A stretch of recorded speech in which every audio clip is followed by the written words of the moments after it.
So, ayan guys, for today's ulam, meron tayong, tawag nito, kalimutan ko, sayote. So, tanghon, sibuyas, bawang, hibi, at mince po. Ayan, igigisa natin siya guys.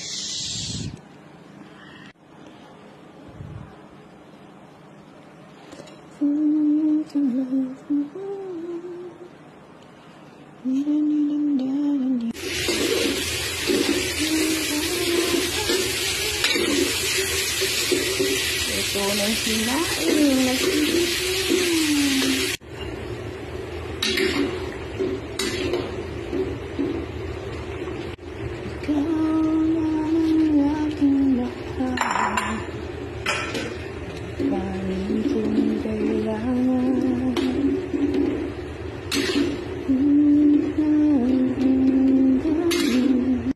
So, pagtapos natin maghapunan, gawa tayo ng calamansi juice. Calamansi. Put more ice, pepper.